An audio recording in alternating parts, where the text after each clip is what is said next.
ஜெபம் செய்யும். எல்லாம் முழங்கால் படிக்கிறோம். வல்லமையுள்ள கர்த்தாவே, மகிமை நிறைந்த தேவனே, இந்த நல்ல ஓய்வு நாளின் காலை வேளைக்காக உமக்கு நன்றி செலுத்துகிறோம்ப்பா. தேவருடைய மகா பெரிய தயவினாலும் உடைய இரக்கத்தினாலும் ஆண்டவரே உடைய கிருபையினாலே கடந்த வாரம் முழுவதும் நாங்கள் ஆண்டவரே உம்மோடு கூட நடந்து செல்ல எங்களுக்கு நீங்கள் கிருபை பாராட்டின தயவுக்காக உங்களுக்கு ஸ்தோத்திரம். தேவரீர் இம்மட்டும் எங்களோடு கூட இருந்து நடத்தி வந்த ஒவ்வொரு பாதைகளுக்காக உமக்கு நன்றி செலுத்துகிறோம்ப்பா.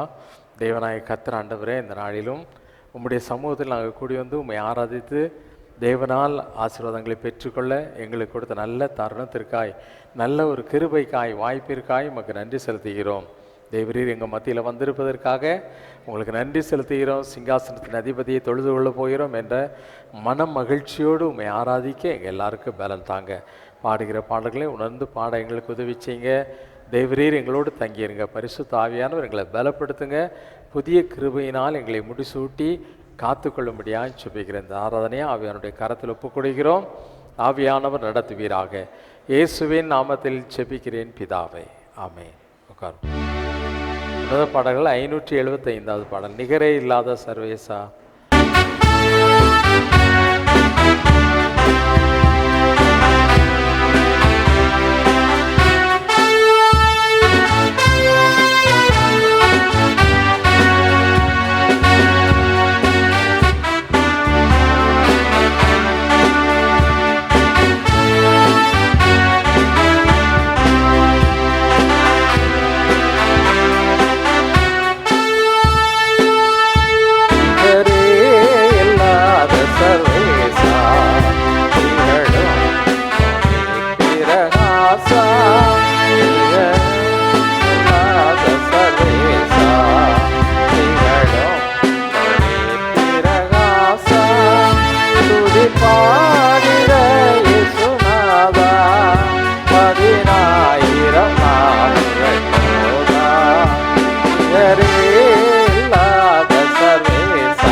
அவதரித்தார், பாவ சோதனை மடங்கடித்தார். தேவ மைந்தனாய் அவதரித்தார், பாவ சோதனை மடங்கடித்தார். மனிதனுக்காய் உயிர் கொடுத்தார், மாளும் மாந்தரை மீட்டெடுத்தார். நிகரே இல்லாத சர்வேசா திகழும் பிரகா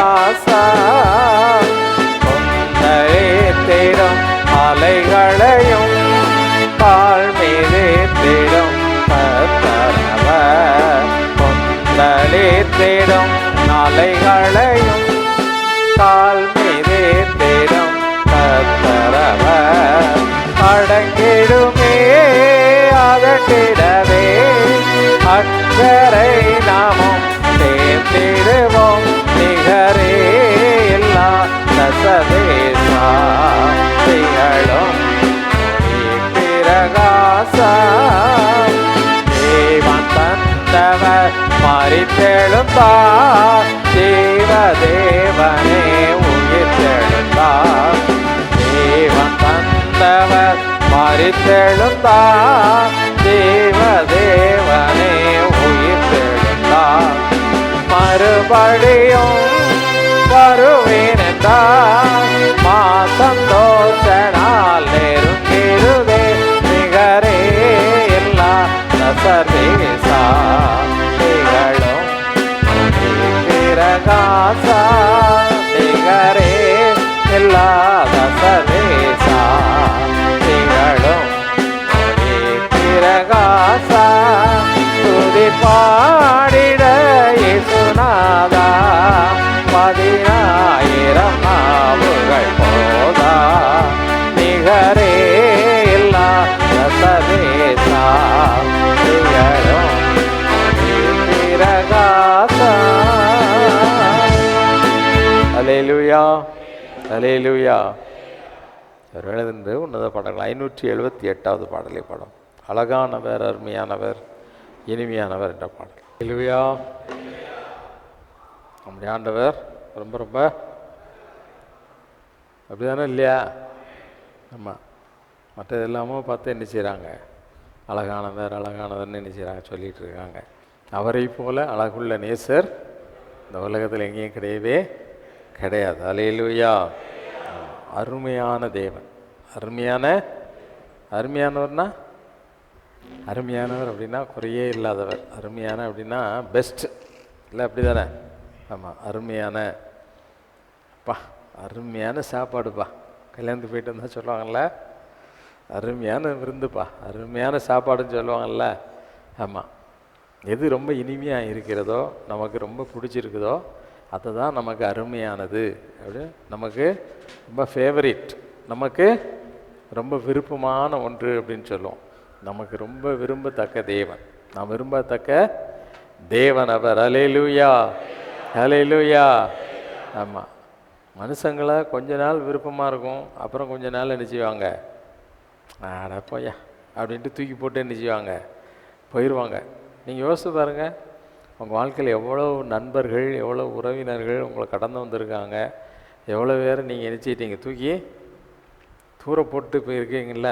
ஆனால் இயேசுவை யாரும் நினச்ச முடியாது. அவர் எப்பவுமே நமக்கு ரொம்ப அருமையானவர், எப்பவுமே ரொம்ப ரொம்ப அருமையானவர். அல்லேலூயா அல்லேலூயா. ஆமாம். மகிமையான தேவன் நம்மை மீட்டெடுத்தவர், நம்மை உளையான சேற்றிலிருந்து மீட்டெடுத்த தேவனாகிய கர்த்தர். அல்லேலூயா அல்லேலூயா. ஆமாம். அவர் சேனைகளின் கர்த்தர், என்னைக்கும் நம்ம கூட இருக்கக்கூடிய இம்மானுவேலாகிய தேவனவர், நம்முடைய கண்மலை, நம்முடைய கோட்டை, நமக்கு துணையாய் இருக்கிறவர். அல்லேலூயா. உள்ளத்தின் ஆழத்திலிருந்து அவரை பார்த்து, அப்பா எவ்வளோ அருமையான தேவன், உண்மை நாங்கள் புகழ்ந்து போற்றுகிறோம், நீ தான் எங்கள் ஏசப்பா அப்படின்னு சொல்லி உள்ளத்தின் ஆழத்திலிருந்து உண்மையாய் உணர்ந்து பாடலாமா எல்லாம்?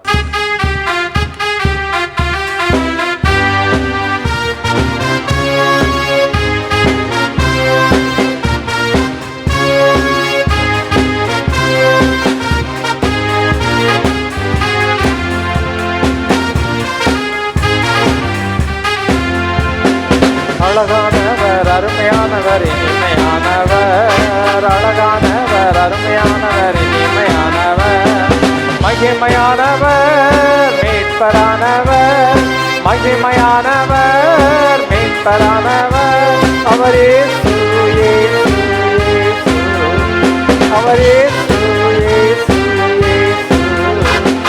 சேனைகளின் கர்த்தர் நம் மகிமையின் ராஜா, என்றும் நம்மோடு இருக்கும் இம்மானுவேலர்.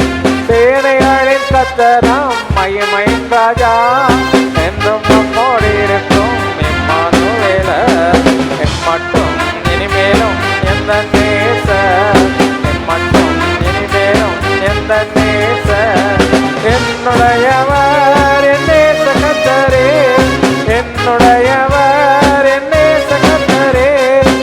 அழகானவர் அருமையானவர் இனிமையானவர், அழகானவர் அருமையானவர் இனிமையானவர், மகிமையானவர் மீட்பரானவர், மகிமையானவர் மீட்பரானவர், அவரே இயேசு இயேசு இயேசு, அவரே இயேசு இயேசு இயேசு. கண்மலையும் கோட்டையும் துணையுமானவர், ஆற்றி தேற்றி காத்திடும் தாயுமானவர், கண்மலையும் கோட்டையும் துணையுமானவர், ஆற்றி தேற்றி காத்திடும் தாயுமானவர், என்றென்றும் நடத்திடும் எந்தன் ராஜா, என்றென்றும் நடத்திடும் எந்தன் ராஜா, என்னுடையவர் என் நேசகர்த்தரே, என்னுடையவர் என் நேசகர்த்தரே, அழகானவர் அருமையானவர் இனிமையானவர், அழகானவர் அருமையானவர் இனிமையானவர், மகிமையானவர் மீட்பரானவர், மீட்பரானவர், அவர் இயேசு இயேசு இயேசு, அவர் இயேசு இயேசு இயேசு. கல்வாரி மேட்டிலே கொல்கோதாவிலே நேசரத்தம் சிந்தியே என்னை மீட்டார், கல்வாரி மேட்டிலே கொல்கோதாவிலே நேசரத்தம் சிந்தியே என்னை மீட்டார், பாசத்தின் எல்லைதான் இயேசுராஜா, பாசத்தின் எல்லைதான் இயேசுராஜா, என்னுடையவர் என் அன்பு ரட்சகர், என்னுடையவர் என் அன்பு ரட்சகர், அழகானவர் அருமையானவர் இனிமையானவர், இனிமையானவர், மகிமையானவர் மீட்பரானவர், மகிமையானவர் மீட்பரானவர், அவர் இயேசு இயேசு இயேசு, அவர் இயேசு இயேசு இயேசு, அவர் இயேசு இயேசு இயேசு.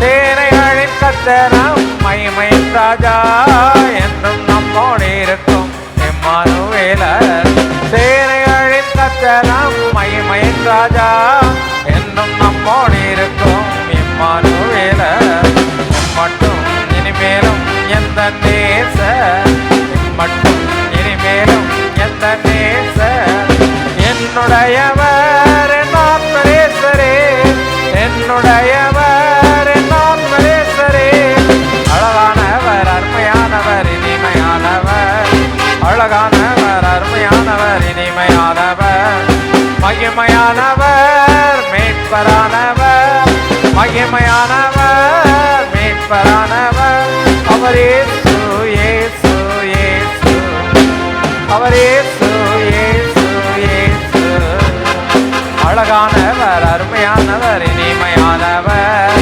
அழகானவர் அருமையானவர் இனிமையானவர், மகிமையானவர் மீட்பரானவர், மகிமையானவர் மீட்பரானவர், அவர் இயேசு இயேசு இயேசு, அவர் இயேசு இயேசு இயேசு.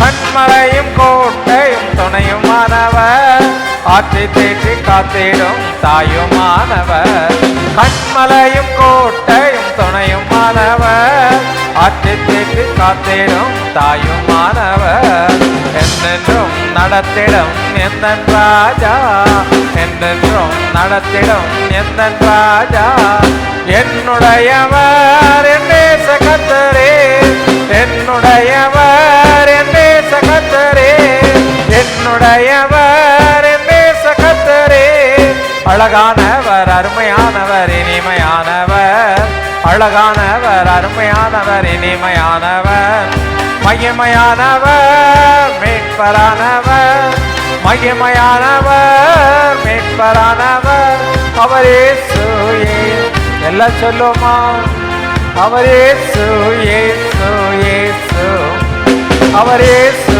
இயேசு இயேசு, அவர் இயேசு இயேசு இயேசு, அழகானவர் அருமையானவர் இனிமையானவர், அழகானவர் அருமையானவர் இனிமையானவர், மகிமையானவர் மீட்பரானவர், மகிமையானவர் மீட்பரானவர் அவர் இயேசு இயேசு இயேசு அவர் இயேசு இயேசு இயேசு அவர் இயேசு இயேசு இயேசு அவர் இயேசு இயேசு இயேசு. ஹல்லேலூயா ஹல்லேலூயா. எல்லாம் கண்கள் மூடி அப்பா பார்த்து சொல்லுவோமா? வேதம் சொல்லுகிறது, இயேசு என்ற நாமத்திலே வல்லமை உண்டு. வானோர் பூதலத்தோர் பூமியின் கீழானோர் யாவருடைய முழங்கால்களும் முடங்கும்படியான எல்லா நாமத்திற்கும் எல்லா பெயர்களுக்கும் மேலான நாமம் இயேசு என்ற நாமம் என்று வேதம் சொல்லுகிறது. அந்த நாமத்தை சொல்லி கூப்பிடப்பா. இயேசு என்ற அந்த நாமத்தை நாங்கள் சொல்லி கூப்பிடுகிறோம்ப்பா. நம்முடைய நாமந்தான் எங்களுக்கு பலத்த துருகம். வேதம் அப்படி தான் சொல்லுது. கர்த்தருடைய நாமம் பலத்த துருகம், நீதிமான் அதற்குள்ள ஓடி சுகமாய் தங்கியிருப்பான் என்று வேதம் சொல்லுகிறது. அருமையான தேவனுடைய ஜனமே, அப்பா பார்த்து சொல்லு, நம்முடைய நாமம் இயேசு என்ற நாமம். ஆண்டவரே, நீரே எங்களோடு எப்பொழுதும் இருக்கும் இம்மானுவேலராக இருக்கிறீர். எங்களுக்காக யுத்தம் செய்யக்கூடிய யெகோவா நிஷிம் நீங்க தான்ப்பா. தேவரீர் எங்களோடு கூட இருந்து எங்களை பாதுகாத்து வருகிற தேவன். ஹல்லேலூயா ஹல்லேலூயா. அப்பா பார்த்து சொல்லு, ஆண்டவரே நீ எங்க கூட இருக்கும்போது நாங்கள் வெட்கப்பட்டு போகிறது இல்லப்பா. நாங்கள் ஒரு நாள் வெட்கப்பட்டு போகிறதில்ல. தேவரீர் எங்களை கரம் தூக்கி எடுக்கிற தேவன், எங்களை கண்ணோக்கி பார்த்து எங்களை வழி நடத்துகிற தேவன் நீங்க ஆண்டவரே. இயேசு என்ற நாமத்தில் பிசாசுகள் நடுங்கும் ஆண்டவரே, பிசாசுகள் நடுங்கும். இந்த நாமத்தில் வல்லமை உண்டு. இந்த வல்லமையுள்ள நாமத்தை நாங்கள் அறிக்கை செய்கிறோம். எல்லாம் சொல்லுவோமா? இயேசு என்ற அந்த நாமத்தை நாங்கள் அறிக்கை செய்கிறோம்ப்பா. இயேசு என்ற அந்த நாமத்தை நாங்கள் அறிக்கை செய்கிறோம். இயேசு என்று சொல்றோம்ப்பா. மனதார மகிமையுள்ள நாமம் அது. வெற்றி சிறக்க பண்ணுகிற நாமம் இயேசு என்ற நாமம் ஆண்டவரே. எங்கள் வாழ்க்கையில் எல்லாவற்றையும் அருளி செய்கிற அந்த நாமத்தை நாங்கள் போற்றுகிறோம்னு சொல்லுவோமா? ஹல்லேலூயா ஹல்லேலூயா. இயேசு என்ற நாமத்துக்குள்ள வல்லமை உண்டு. நீ தேவனுடைய இரத்தத்தினால் கழுவப்பட்டு நீதிமானாய் இருந்தால் இயேசு என்ற நாமத்துக்குள்ள வந்து நீ அடைக்கலம் புகுந்து கொள்ள நீ ஆசைப்படுவ. ஆண்டவரே, அந்த ஒரு நாமம் போதும்பா, இந்த ஒரு பெயர் போதும் ஆண்டவரே. வானோர் பூதலத்தோர் பூமியின் கீழானோர் யாவருடைய முழங்கால்களும் முடங்கும்படியான எல்லா நாமத்திற்கும் மேலான நாமம் இயேசு என்ற நாமம் ஆண்டவரே. ஹல்லேலூயா. இந்த நாமத்தை சொல்லி நாங்க அறிக்கை இடுகிறோம். இந்த நாமத்தை நாங்க விசுவாசிக்கிறோம். அந்த பெயரை நாங்க அறிக்கை இடுகிறோம். அந்த உன்னதமான அந்த பெயருக்குள்ளாக நாங்க மறைந்து கொள்ளுகிறோம் ஆண்டவரே என்று சொல்லுவோம். ஹல்லேலூயா. ஓ ரஹாதல ஷபாது ரஹபா. இயேசுவே மக்கு ஸ்தோத்திரம்னு சொல்லுவோமா? ஏசப்பா உங்களுக்கு ஸ்தோத்திரம்னு சொல்லுமா? வாயார வாய்களை திறந்து எல்லாம் மனதார ஏசப்பா ஏசப்பான்னு சொல்லி பாரு. ஏசப்பான்னு சொல்லி கூப்பிடு. அப்பான்னு கூப்பிடத்தக்க புத்திர சுவையார்த்தின் ஆவியை உனக்கும் எனக்கும் தந்திருக்கிறாரே, அந்த ஆவியினால் நிறைந்து அப்பான்னு கூப்பிடு, ஏசப்பான்னு கூப்பிடு, ஏசப்பான்னு கூப்பிடு. இந்த நாமத்தில் அடைக்கலம் உண்டு, இந்த நாமத்தில் பலன் உண்டு, இந்த நாமத்தில் விடுதலை உண்டு. ஹல்லேலூயா ஹல்லேலூயா. இயேசு என்ற உன்னதமான நாமத்தை நாங்கள் அறிக்கையிடுகிறோம் ஆண்டவரே. அதை நாங்கள் கூறுகிறோம். சத்து அந்த பெயரை கேட்ட மாத்திரம் நடுங்க மாட்டவரே. அந்த இயேசு எங்களோடு கூட இருக்கும் பொழுது எங்களுக்கு பயம் இல்லப்பா, எங்களுக்கு கலக்கம் இல்லை, எங்களுக்கு எந்த ஒரு வேதனையும் கிடையாது ஆண்டவரே. எங்களை கைவிடாத தேவன் நீங்க, எங்களை கரம் பிடித்து நடத்துகிற தேவன் நீங்க ஆண்டவரே. ஹல்லேலூயா ஹல்லேலூயா. எங்க பலவீனத்தின் மத்தியிலே உம்முடைய பலன் எங்களை பரிபூர்ணமாய் தாங்குவதற்காய் உமக்கு ஸ்தோத்திரம். ஹல்லேலூயா. மகிமை நிறைந்தவரே, மாட்சிமை நிறைந்த தேவனே, வல்லமையுள்ள கர்த்தாவே. ஓரஹா தரபிஷமா மீரஹா தலா ஷபாதூரஹா ஹரிதரா ஷமாதலூஹதா லசந்தரமஹா ஹபரிஹா தரஷந்தரரிஹவா லபாஹா. ஹல்லேலூயா ஹல்லேலூயா ஹல்லேலூயா ஹல்லேலூயா. எங்களை தேற்றுகிற தேற்றரவனாய் இயேசு என்ற நாமத்தில் எங்களுக்குள் வந்த பரிசுத்த ஆவியானவரே, உம்மை நாங்கள் போற்றுகிறோம், உம்மை நாங்கள் புகழுகிறோம். நீரே எங்களை பலப்படுத்துகிற தேவன், நீரே எங்களை பலப்படுத்தும் ஆவியானவர், நீரே எங்களை தேற்றுகிற தேற்றரவாளன். ஹல்லேலூயா, ஹல்லேலூயா. எங்களை தேற்றி ஆற்றி அரவணைத்துக் கொண்டு எங்களுடைய எல்லா மன கஷ்டங்களையும், எங்களுடைய எல்லா மனபாரங்களையும், எங்களுடைய எல்லா கண்ணீர்கள் வேதனைகளையும் எங்களை விட்டு அகற்றி போடுவதற்காக உமக்கு ஸ்தோத்திரம். ஹல்லேலூயா, ஹல்லேலூயா. நீதியின் சூரியனே, உம்மை நாங்கள் போற்றுகிறோம். மகிமை நிறைந்த கர்த்தாவே, உம்மை நாங்கள் துதிக்கிறோம். எங்களுக்காக கல்வாரி சிலுவையிலே எங்களை மீட்டெடுக்கும்படியாக ஈன கோலம் எடுத்தவரே, உம்மை நாங்கள் ஸ்தோத்திரிக்கிறோம், எங்கள் போற்றுகிறோம் ஆண்டவரே. ஹல்லேலூயா. நீர் சிந்திய வெளியேற பெற்ற இரத்தத்தினால் நாங்கள் பெற்றுக்கொண்ட வெளியேற பெற்ற ரட்சிப்பிற்காய் உமக்கு ஸ்தோத்திரம். மீட்பரே, உம்மை ஸ்தோத்திரிக்கிறோம். மகிமையே, உம்மை போற்றுகிறோம். மணவாளனே, உம்மை வாழ்த்துகிறோம். மீண்டும் வரப்போகிற எங்கள் ராஜாதி ராஜாவே, வெள்ளை சிங்காசனத்தில் வீற்றிருக்க போகிறவரே, உம்மை நாங்கள் மகிமைப்படுத்துகிறோம். We glorify you, Lord. உம்மை துதித்து போற்றுகிறோம், உம்மை நாங்கள் மகிமைப்படுத்துகிறோம். உமக்கே நாங்கள் மகிமை செலுத்துகிறோம். எங்கள் தேவன் ஒருவரே மகிமைக்கு பாத்திரமானவர். நீர் ஒருவரே அழகுள்ள தேவன். நீரே எங்களுக்கு ரொம்ப ரொம்ப அருமையான தேவன். மகிமையுள்ள தேவன் நீங்க தான்ப்பா. உண்மையே நாங்கள் போற்றி புகழ்கிறோம், வாழ்த்தி வணங்குகிறோம் ஆண்டவரே. மகிமை எல்லாம் உங்களுக்குரியதப்பா. துதிகளை எல்லாம் உமக்கே செலுத்துகிறோம். கனத்திற்குரிய தேவன் நீங்க மட்டும்தாப்பா. ஹல்லேலூயா, ஹல்லேலூயா, ஹல்லேலூயா. நீங்க தான் சொன்னீங்க, என்னுடைய துதியை வேறு ஒருவருக்கும் கொடேன் என்று சொன்னீங்கப்பா.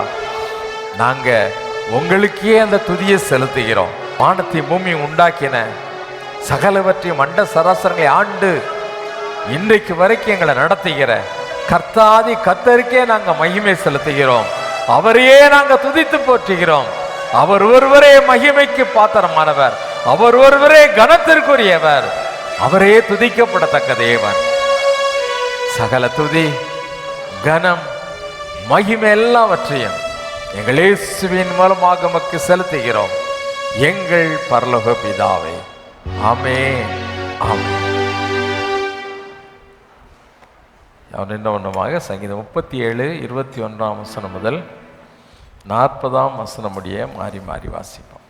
துன்மார்க்கன் கடன் வாங்கி செலுத்தாமற் போகிறான், நீதிமானோ இறங்கி கடன் கொறுகிறான்.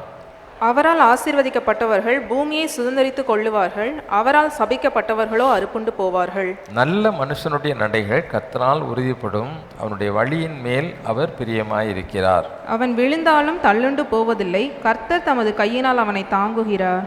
நான் இளைஞனாய் இருந்தேன், முதிர் வயதுள்ளவனும் ஆனேன், ஆனாலும் நீதிமான் கைவிடப்பட்டதையும் அவன் சந்ததி அப்பத்துக்கு இறந்து தெரிகிறதையும் நான் காணவில்லை.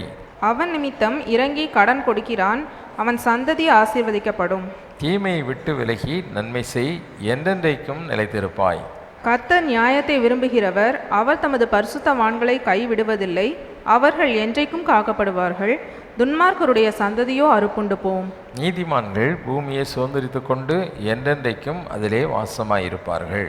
நீதிமானுடைய வாய் ஞானத்தை உரைத்து அவனுடைய நாவு நியாயத்தை பேசும். அவனுடைய தேவன் அருளிய வேதம் அவன் இருதயத்தில் இருக்கிறது, அவன் நடைகளில் ஒன்றும் பிசகுவதில்லை. துன்மார்க்கன் நீதிமான் மேல் கண் வைத்து அவனை கொல்ல வகை தேடுகிறான். கர்த்தரோ அவனை இவன் கையில் விடுவதில்லை. அவன் நியாயம் விசாரிக்கப்படுகையில் அவனை ஆக்கினைக்குள்ளாக தீர்ப்பதும் இல்லை. நீ கர்த்தருக்கு காத்திருந்து அவருடைய வழியை கைக்கொள், அப்பொழுது நீ பூமியை சுதந்திரித்துக் கொள்வதற்கு அவர் உன்னை உயர்த்துவார். துன்மார்க்கர் அறுப்புண்டு போவதை நீ காண்பாய். கொடிய பலவந்தனான ஒரு துன்மார்க்கனை கண்டேன். அவன் தனக்கேற்ற நிலத்தில் முளைத்திருக்கிற பச்சை மரத்தை போல் தழைத்தவனாய் இருந்தான். ஆனாலும் அவன் முழிந்து போனான், பாருங்கள் அவன் இல்லை, அவனை தேடினேன், அவன் காணப்படவில்லை. நீ உத்தமனை நோக்கி செம்மையானவனை பார்த்திரு, அந்த மனுஷனுடைய முடிவு சமாதானம். அக்கிரமக்காரர் ஏகமாய் அழிக்கப்படுவார்கள், அறுப்புண்டு போவதே துன்மார்க்கரின் முடிவு. நீதிமான்களுடைய ரட்சிப்பு கர்த்தரால் வரும், இக்கட்டு காலத்தில் அவரே அவர்கள் அடைக்கலம். கர்த்தர் அவர்களுக்கு உதவி செய்து அவர்களை விடுவிப்பார். அவர்கள் அவரை நம்பியிருக்கிறபடியால் அவர்களை துன்மார்க்கருடைய கைக்கு தப்புவித்து ரட்சிப்பார். பிதாவுக்கும் குமாரனுக்கும் பரிசுத்தாவிக்கும் உண்டாதகாமே. அவர் முழங்கால் படிட்டு கர்த்தருடைய ஜெபத்தை சொல்லுவோம். பரமண்டலங்களில் இருக்கிற எங்கள் பிதாவே, உம்முடைய நாமம் பரிசுத்தப்படுவதாக, உம்முடைய ராஜ்யம் வருவதாக, உம்முடைய சித்தம் பரமண்டலத்திலே செய்யப்படுவது போல பூமியிலேயும் செய்யப்படுவதாக. அன்றன்று உள்ள எங்கள் அப்பத்தை எங்களுக்கு இன்று தாரும். எங்களுக்கு விரோதமாய் குற்றம் செய்கிறவர்களுக்கு நாங்கள் மன்னிக்கிறது போல எங்கள் குற்றங்களை எங்களுக்கு மன்னியும். எங்களை சோதனைக்குள் பிரவேசிக்க பண்ணாமல் தீமையினின்று எங்களை ரட்சித்து கொள்ளும். ராஜ்யமும் வல்லமையும் மகிமையும் என்றென்றைக்கும் உம்முடையவைகளே. ஆமென். அப்போஸ்தலர் விசுவாசத்தை அறிக்கை செய்வோம். வானத்தையும் பூமியையும் படைத்த சர்வ வல்லமுள்ள பிதாவாகிய தேவனை விசுவாசிக்கிறேன். உடைய ஒரே பேரான குமாரனாகிய நம்முடைய நாதர் இயேசு கிறிஸ்துவையும் விசுவாசிக்கிறேன். அவர் பரிசுத்த ஆவியினாலே கன்னி மரியாள் இடத்தில் உற்பவித்து பிறந்தார். பொந்திய பிலாத்துவின் காலத்தில் பாடுபட்டு சிலுவையில் அறையுண்டு மரித்து அடக்கம் பண்ணப்பட்டு பாதாளத்தில் இறங்கினார். 3ஆம் நாள் மருத்துவரிடத்திலிருந்து எழுந்தளினார். பரமண்டலத்துக்கு ஏறி சர்வ வல்லமுள்ள பிதாவாகிய தேவனுடைய வலது மார்சத்திலே வீற்றிருக்கிறார். அவ்விடத்திலிருந்து உயிருள்ளோரையும் மரித்தோரையும் நியாயந்தீர்க்க வருவார். பரிசுத்த ஆவியும் விசுவாசிக்கிறேன். பொதுவாயிருக்கிற பரிசுத்த சபையும் பரிசுத்த வான்களுடைய ஐக்கியமும் பாவம் மன்னிப்பும் சரீர உயிர்த்தெழுதும் நித்திய ஜீவனும் என்று விசுவாசிக்கிறேன். ஆமென். உட்காருவோம். வேதத்திலிருந்து ஒரு பகுதியை வாசி கேட்போம். வாசியும்படியாக குறிக்கப்பட்ட வேத பகுதி லூக்கா எழுதின சுவிசேஷம் 13ஆம் அதிகாரம் 1 முதல் 16ஆம் வசனம் முடிய டைட்டஸை வாசி கேட்போம். லூக்கா 13 1 முதல் 16ஆம் வசனம் முடிய வாசிக்கும்படியாக குறிக்கப்பட்ட வேத பகுதி லூக்கா 13ஆம் அதிகாரம் 1 முதல் 16ஆம் வசனம் வரை. லூக்கா 13ஆம் அதிகாரம் 1 முதல் 16 வரை. பிலாத்து சில கலிலேயருடைய இரத்தத்தை அவர்களுடைய பலிகளோடு கலந்திருந்தான். அந்த வேளையிலே அங்கே இருந்தவர்களில் சிலர் அந்த செய்தியை அவருக்கு அறிவித்தார்கள். இயேசு அவர்களுக்கு பிரதியுத்தரமாக, அந்த கலிலேயருக்கு அப்படிப்பட்டவைகள் சம்பவித்ததினாலே மற்ற எல்லா கலிலேயரை பார்க்கிலும் அவர்கள் பாவிகளாய் இருந்தார்கள் என்று நினைக்கிறீர்களோ? அப்படி அல்லவென்று உங்களுக்கு சொல்லுகிறேன். நீங்கள் மனம் திரும்பாமற் போனால் எல்லாரும் அப்படியே கெட்டு போவீர்கள். சீலோவாமிலே கோபுரம் விழுந்து 18 பேரை கொன்றதே, எருசலேமில் குடியிருக்கிற மனுஷர் எல்லாரிலும் அவர்கள் குற்றவாளிகளாய் இருந்தார்கள் என்று நினைக்கிறீர்களோ? அப்படி அல்லவென்று உங்களுக்கு சொல்லுகிறேன். நீங்கள் மனம் திரும்பாமற் போனால் எல்லாரும் அப்படியே கெட்டு போவீர்கள் என்றார். அப்பொழுது அவர் ஒரு உவமையை சொன்னார். ஒருவன் தன் திராட்சை தோட்டத்தில் ஒரு அத்திமரத்தை நட்டிருந்தான். அவன் வந்து அதிலே கனியை தேடின போது ஒன்றும் காணவில்லை. அப்பொழுது அவன் தோட்டக்காரனை நோக்கி, இதோ 3 வருஷமாய் இந்த அத்திமரத்திலே கனியை தேடி வருகிறேன், ஒன்றையும் காணவில்லை. இதை வெட்டி போடு, இது நிலத்தையும் ஏன் கெடுக்கிறது என்றான். அதற்கு அவன், ஐயா, இது இந்த வருஷமும் இருக்கட்டும். நான் இதை சுற்றிலும் கொத்தி எரு போடுவேன். கனி கொடுத்தால் சரி, கொடாவிட்டால் இனிமேல் இதை வெட்டி போடலாம் என்று சொன்னான் என்றார். ஒரு ஓய்வு நாளில் அவர் ஜெபாலயத்திலே போதகம் பண்ணி கொண்டிருந்தார். அப்பொழுது 18 வருஷமாய் பலவீனப்படுத்தும் ஆவியை கொண்ட ஒரு ஸ்திரீ அங்கே இருந்தாள். அவள் எவ்வளவும் நிமிரக்கூடாத கூனியாயிருந்தாள். இயேசு அவளை கண்டு தம்மிடத்தில் அழைத்து, ஸ்திரீயே, உன் பலவீனத்தினின்று விடுதலையாக்கப்பட்டாய் என்று சொல்லி அவள் மேல் தமது கைகளை வைத்தார். உடனே அவள் நிமிர்ந்து தேவனை மகிமைப்படுத்தினாள். இயேசு ஓய்வு நாளிலே சொஸ்தமாக்கினபடியால் ஜெப ஆலய தலைவன் கோபமடைந்து ஜனங்களை நோக்கி, வேலை செய்கிறதற்கு 6 நாள் உண்டே, அந்த நாட்களிலே நீங்கள் வந்து சொஸ்தமாக்கி கொள்ளுங்கள், ஓய்வு நாளிலே அப்படி செய்யலாகாது என்றான். கர்த்தர் அவனுக்கு பிரதியுத்தரமாக, மாயக்காரனே, உங்களில் எவனும் ஓய்வு நாளில் தன் எருதையாவது தன் கழுதையாவது தொழுவத்தில் இருந்து அவிழ்த்து கொண்டு போய் அதற்கு தண்ணி காட்டுகிறதில்லையா?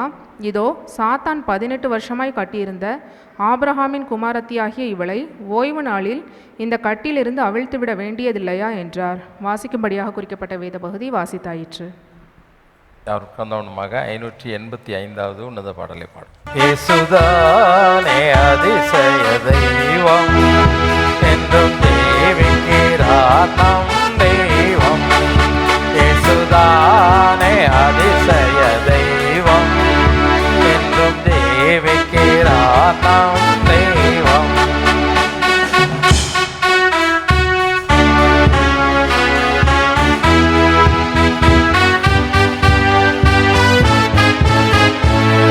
அதிசயமே அவர் அவதாரம், அதிலும் இனிமை அவர் உபகாரம் அதிசயமே, அவர் அவதாரம் அதிலும் இனிமை, அவர் உபகாரம் அவரை தெய்வமாய் கொள்வது பாக்கியம், அவரில் நிலைத்து இருப்பது சாக்கியம். இயேசுதானே அதிசய தெய்வம், என்னும் தேவிக்கிறார் நம் தெய்வம். இயேசுதானே அதிசய தெய்வம், என்னும் தேவிக்கிறார் நம் தெய்வம். இருவர் ஒருமித்து அவர் நாமத்திலே இருந்தால் வருவார் இருவர் மத்தியிலே. இருவர் ஒருமித்து அவர் நாமத்திலே இருந்தால் வருவார் இருவர் மத்தியிலே. அந்தரங்கத்தில் அழுது நீ ஜெபித்தார், அவர் கரத்தால் முகம் தொட்டு துடைப்பார். இயேசுதானே அதிசய தெய்வம், என்னும் தேவிக்கிறார் நம் தெய்வம். இயேசுதானே அதிசய தெய்வம், என்னும் தேவிக்கிறார் நம் தெய்வம். மனிதர் மறுவீரப்படைவர் அவசியம், மரித்த இயேசுவால் அடையும் ரகசியம். மனிதர் மறுவீரப்படைவர் அவசியம், மரித்த இயேசுவால் அடையும் ரகசியம். மறையும் முன்னே மகிபனை தேடு, இறைவனோடு பரலோகம் சேரு. இயேசுதானே அதிசய தெய்வம், என்னும் தேவிக்கிறார் நம் தெய்வம். இயேசுதானே அதிசய தெய்வம், என்னும் தேவிக்கிறார் நம் தெய்வம். பாவியினால் அறிந்திடும் தெய்வம், பாவிகளை நேசிக்கும் தெய்வம். பாவியினால் அறிந்திடும் தெய்வம், பாவிகளை நேசிக்கும் தெய்வம். பாவியோடு உண்மையாய் தொழுதார், தேவசாயலாய் மாறி நீ மகிழ்வார். இயேசுதானே அதிசய தெய்வம், என்னும் தேவிக்கிறார் நம் தெய்வம். இயேசுதானே அதிசய தெய்வம், என்னும் தேவிக்கிறார் நம் தெய்வம். ஹல்லேலூயா. அவர் கத்தாலே வணங்கி ஜெபம் செய்வோம். அன்பு தகப்பனே, இந்த நல்ல நாளுக்காக உங்களுக்கு ஸ்தோத்திரம் இயேசப்பா. இந்த நாளிலும் உங்கள் ஆலயத்தில் வந்து அங்கே நிற்க, உம்மை ஆராதிக்க, உமக்கு மகிமை செலுத்த, உம்முடைய வார்த்தைகளை கேட்க, உம்மை துதித்து பாட எங்களுக்கு கொடுத்த நல்ல தருணத்திற்காக ஸ்தோத்திரம்.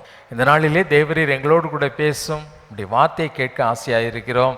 வேதத்தின் மகத்துவங்களை புரிந்து கொள்ள எங்களுடைய மனக்கண்களை திறந்தருளும். இயேசுவின் நாமத்தில் ஜெபிக்கிறேன் பிதாவே, ஆமேன் ஆமேன். ஹல்லேலூயா ஹல்லேலூயா. லூக்கா 13:6 ஆமாம், அதை வாசி கேட்போமா? அப்பொழுது இயேசு ஒரு ஓமையை சொன்னார். ஒருவன் தன் திராட்சை தோட்டத்தில் ஒரு அத்திமரத்தை நட்டிருந்தான். அவன் வந்து அதிலே கனியை தேடின போது ஒன்றும் காணவில்லை. நல்லா கவனிங்க, போதும். திராட்சை தோட்டத்திலே அத்திமரத்தை நிச்சயதாராம் நட்டிருந்தார். திராட்சை தோட்டங்கிறது என்னது? ஆமாம், மந்தை, திராட்சை தோட்டம், இதெல்லாம் எதுக்கு ஆண்டவர் ஒப்பிட்டு சொல்லுகிறார்னு சொன்னாங்க? சபை இல்லையா? ஆமாம். திராட்சை தோட்டத்தில் ஒரு அத்தி மரத்தை நட்டிருந்தான். ஆதி நாட்கள் இஸ்ரவேல் தேசத்தில் இந்த ரோடு ஓரங்களில் நிழலுக்காக என்ன மரத்தை வச்சுருந்தாங்களாம்? அத்தி மரத்தை வச்சுருந்தாங்க. வேதத்திலே நம்ம வாசிக்கிறோம் அத்தி மரத்தை நிச்சயத்தாங்க வைத்திருந்தார்கள். நான் இந்த வசனத்தை வாசிக்கும் போது நான் யோசித்து பார்க்குறேன், ஏன் ஆண்டவர் வந்து திராட்சை தோட்டத்துக்குள்ளே ஒரு அத்தி மரத்தை கொண்டு நட்டார்? ஏன் திராட்சை தோட்டத்துக்குள்ளே அத்தி மரத்தை கொண்டு நட்டார்? அந்த அத்தி மரத்தினால என்ன பிரயோஜனம்? அவ்வளோ முக்கியத்துவம் என்ன? அதுவும் அவர் எப்படி நட்டார்? ரொம்ப ஆசையாக நட்டார். எப்படி நட்டார்? ரொம்ப ஆசையாக நட்டிருந்தார். அந்த அத்தி மரத்து மேலே அவருக்கு ஒரு ஆசை. அத்தி மரத்து மேலே தேவனுக்கு ஒரு ஆசை. திருச்சபையில் திராட்சை செடிகள்லாம் இருக்குது. திராட்சை தோட்டத்தில் திராட்சை செடிகளும் நம்ம எல்லாம் திராட்சை செடிகள் தான், இல்லை அப்படி தானே? அப்படி தானே இல்லையா? ஆண்டவர் சொன்னார், நானே மெய்யான திராட்சை செடி, நீங்கள்லாம் யார்? ஆமாம், நீங்கள்லாம் கிளைகள். நீங்களாம் யார்? ஆமாம், கிளைகள். என்னில் நிலைத்திருக்கிறவன் மிகுந்த கனிகளை என்ன செய்வான்? கொடுப்பான் அப்படின்னு யோவான் சுவிசேஷத்தில் திராட்சை செடியை பற்றி சொல்லும்போது அவர் என்ன செய்தார்? சொன்னார். அப்போ அந்த திராட்சை தோட்டம், திராட்சை தோட்டத்தின் எஜமானர் இயேசு. திராட்சை தோட்டத்தின் எஜமானர் இயேசு. அல்லேலூயா. அவர் என்ன செய்தார்?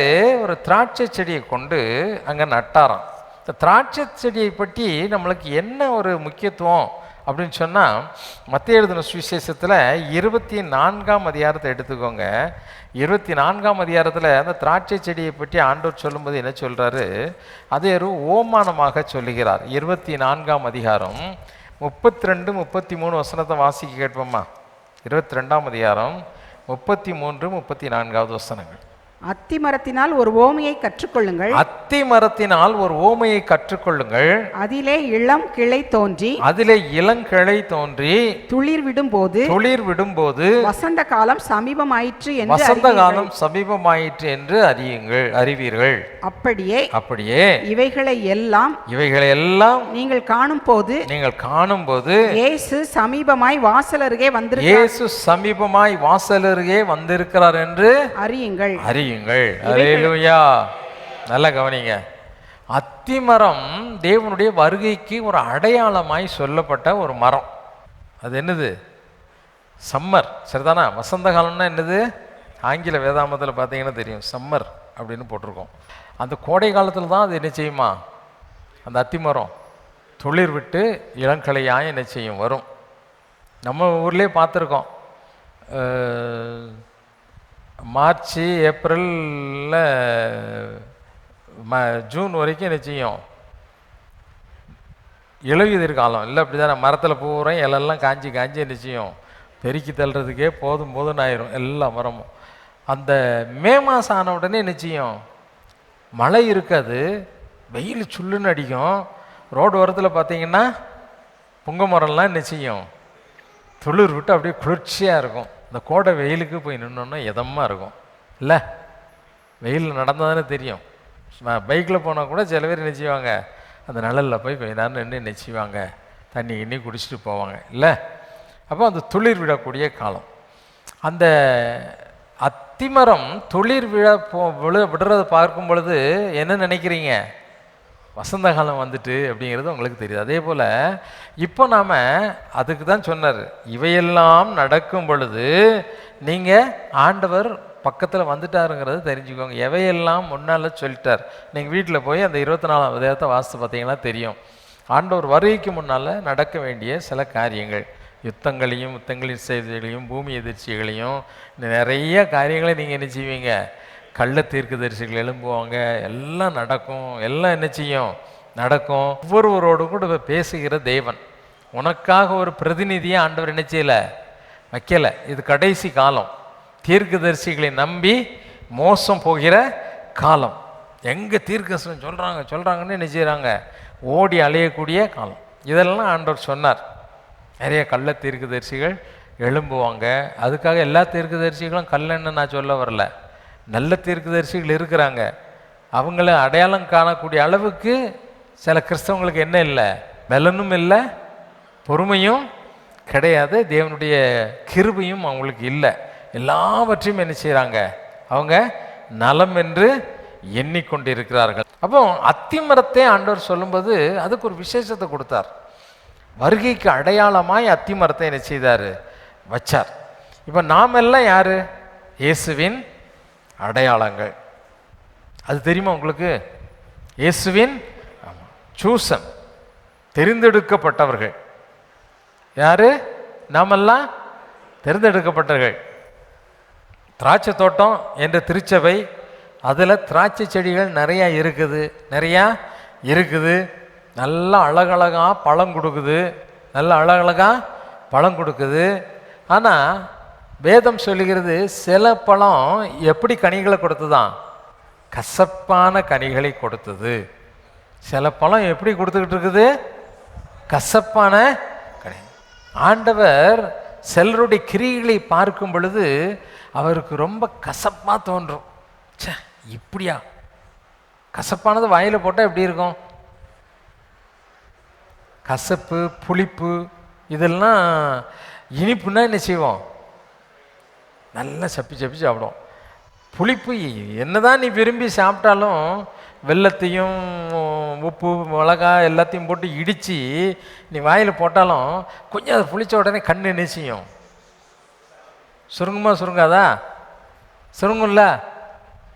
அது ரொம்ப விருப்பமும் அப்படியே சாப்பிட மாட்டாங்க. ஆனால் அதே நேரத்தில் இனிப்பான பதார்த்தங்களை சாப்பிடும் பொழுது நாம் விரும்பி என்ன செய்கிறோம்? நல்லா இருக்குங்க, நீங்கள் கொடுத்த பழம் ரொம்ப டேஸ்ட்டாக இருந்ததுங்க, அப்படியே இனிப்பாக இருந்ததுங்க அப்படின்னு சொல்லி என்ன செய்கிறோம்? சாப்பிட்றோம். தேவன் நம்மிடத்தில் விரும்புவது தான் இனிமையான கனியுள்ள ஒரு வாழ்க்கையை அவர் என்ன செய்கிறார்? விரும்புகிறார். அதான் ஆண்டவர் சொன்னார், அத்தி மரத்தை கொண்டு என்ன செய்தாராம்? நட்டி வச்சார். திருச்சபையில் அத்தி மரத்தை கொண்டு என்ன செய்தார்? நட்டு வைத்தார். இந்த அத்தி மரத்தை ஆண்டவர் திராட்சை செடிகளுக்கு கொடுக்குற முக்கியத்துவத்தை காட்டிலும் எதுக்கு தான் முக்கியத்துவம் அதிகம் கொடுக்காரு? அத்தி மரத்துக்கு தான் முக்கியத்துவம் அதிகம் கொடுக்குறார். அது மேலே ஆசை அவருக்கு. என்னது? அது மேலே ஒரு ஆசை. அந்த ஆசையினால் அவர் என்ன செய்தார்? அதை கொண்டு அந்த வசனம் சொல்லும்போது லூக்கா 13 எடுத்துக்கோங்க. அதில் சொல்லும்போது என்ன சொல்றார் பாருங்க, திராட்சை தோட்டத்தில் ஒரு அத்தி மரத்தை நட்டிருந்தான். அத்தி மரத்தை நட்டிருந்தான். இப்போ மாங்காய் செடி நடுறோன்னு வச்சுக்கோங்க. மாங்காய் செடி அவன் கொடுக்கும்போது 3 வருஷத்தில் உங்களுக்கு என்ன செய்யும்? காய் வந்துருங்க 3 வருஷத்தில். அதே மாதிரி சில இடத்துல பார்த்துருக்கேன், இவ்வளோ உயரம்தான் இருக்கும், காய் பெருசு பெருசாக என்ன செய்யும்? தொங்கும். அதை சில பேர் அந்த கிளை ஒடிஞ்சிருங்கிறதுக்காக என்ன செய்வாங்க? சின்னதிலே பறித்து விட்டுருவாங்க. ஒரு 4 வருஷம் ஆகட்டும், கொஞ்சம் பெருசாகட்டும், கொஞ்சம் திடமான பிறகு காயை என்ன செய்யலாம்? விடலாம் அப்படின்னு நம்ம தோட்டத்தில் நடக்கக்கூடிய சம்பவம் இல்லையா? மாங்காய் செடியை கொண்டு நட்டு மறுநாளே போய் பழுத்திருக்கா, காய் வந்திருக்கா, பிஞ்சு வந்திருக்கா அப்படின்னு பார்ப்பீங்களா? யாராவது பார்ப்பீங்களா? பார்க்க மாட்டீங்க. ஆனால் அதற்குரிய பராமரிப்பு வேலைகள் எல்லாம் என்ன செய்வீங்க? செய்துக்கிட்டே தான் இருப்போம். அதை சுற்றி கொத்துறது, அதுக்கு டெய்லி தண்ணி விடுறது, டெய்லி அதில் துளிர் வர்றதை பார்த்து பார்த்து பார்த்து பார்த்து வளருது வளருது வளருது.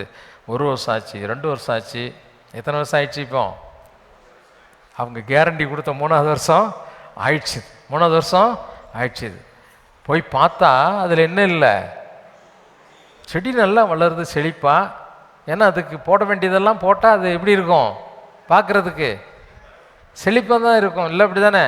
பாக்கெட்டில் போட வேண்டியதை போட்டாச்சுன்னா ட்ரெஸ்ஸு எல்லாமே எப்படி இருக்கும்? பார்க்குறதுக்கு செழிப்பா அப்படி பகட்டாக இருக்கும் இல்லை? அப்படி தானே? ட்ரெஸ்ஸு, ஓட்டுற வாகனம் எல்லாமே எப்படி இருக்கும்? பார்க்குறதுக்கு பளபளப்பாக என்ன செய்யும்? இருக்கும். பார்க்குறதுக்கு செழிப்பாக இருக்குது. ஆனால் ஆண்டவர் பார்க்குறார். 1 வருஷம் ஆச்சு. அதாவது உடனே எல்லாம் போய் ஆண்டவர் பார்க்கல, அங்கே நட்டார். அவர் என்ன செய்தார்? நட்டார். அவர் எப்போ வந்தார்? அது கனி கொடுக்கக்கூடிய நேரம் வந்த பொழுது. கனி கொடுக்கக்கூடிய நேரம் வந்த பொழுது. இந்த கோயிலுக்கு 5 வருஷம் ஆச்சு, 10 வருஷம் ஆச்சு, 15 வருஷம் ஆச்சு. ஆனால் இன்னும் என்ன செய்கிற? அடுத்தவனை ஏமாத்துற, அடுத்தவனை கெட்ட வார்த்தைக்கு சொல்லி பேசுகிற, திருட்டுத்தனம், வேசித்தனம், உபச்சாரம், கணவனுக்கு மறைவா மனைவி, மனைவிக்கு மறைவா கணவன், திருட்டுத்தனமான ஒரு வாழ்க்கை. இதுதான் நீ வாழ்ந்துக்கிட்டு இருக்கக்கூடிய வாழ்க்கை. ஒன்றில் என்ன இல்லை.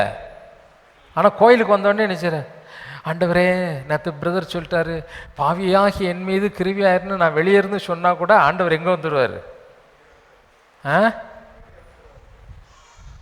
நினச்சிக்கிட்டு இருக்கியா? ஒரு குறிப்பிட்ட காலம் உண்டு. அந்த காலத்தில் ஆண்டவர் உங்ககிட்ட என்ன எதிர்பார்க்குறாரு?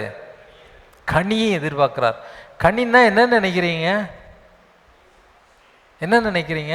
அத்தி மரத்தை ஏன் சொன்னார் தெரியுமா? அத்திப்பழம் பார்த்துருக்கீங்களா? நம்ம ஊரில் சின்ன சின்னதாக இருக்கும் அத்திப்பழம். நாங்கள் சின்ன பையனாக இருக்கும்போது பெருக்கி பெருக்கி சாப்பிடுவோம். பிங்க் கலரில் இருக்கும். ஆனால் அது வயலட் கலரில் இவ்வளோ பெருசாக இருக்கும். அதை கடைகளில் என்ன செய்வாங்க, காய வச்சு தட்டையை வச்சு குச்சியில் குத்தி வச்சுருப்பாங்க. எல்லா மரங்களிலும் வித்தியாசமான ஒரு மரம் எந்த மரமா? அத்தி மரம். ஏன் அது வித்தியாசமான மரம் அப்படின்னு சொன்னால், அதனுடைய தண்டினுடைய ஒரு பகுதி தான் அந்த பழம். அதில் போட்டிருக்காங்க அப்படி. தண்டினுடைய அந்த ஸ்டெம்மினுடைய ஒரு பகுதி தான் என்னது? பழம். ஆனால் அத்தி பழம்னு சொல்கிறோம். ஆனால் அதை திறந்து பார்த்தா சின்ன சின்ன சின்னதாக இருந்துச்சு, ஆயிரக்கணக்கான சின்ன சின்னதாக இருக்கும். அது எல்லாம் என்னதான்? அதுதான் பூ. அதுதான் என்னது? ஆமாம், பஞ்ச் ஆஃப் ஃப்ளவர்ஸ். அதாவது பூக்களின் தொகுப்பு. பூக்களின் தொகுப்பு. உன்னத பாட்டு 1ஆம் அதிகாரம் 14வது வசனத்தில் ஆண்டவரை பற்றி சொல்லும்போது, அவர் எங்கேதியில் உள்ள மருதோன்றி பூங்கொத்து. பூங்கொத்துன்னா என்னது? நிறைய பூக்களை வச்சு சேர்த்து கட்டி வச்சு கொடுக்குறது தான் என்னது? பூங்கொத்து. சரிதானா? பூங்கொத்து அப்படின்னு சொல்லுவாங்க. இது கையில் கொடுக்குறது ஆர்டிஃபிஷியலாக, செயற்கையாக செய்து கொடுக்குறது.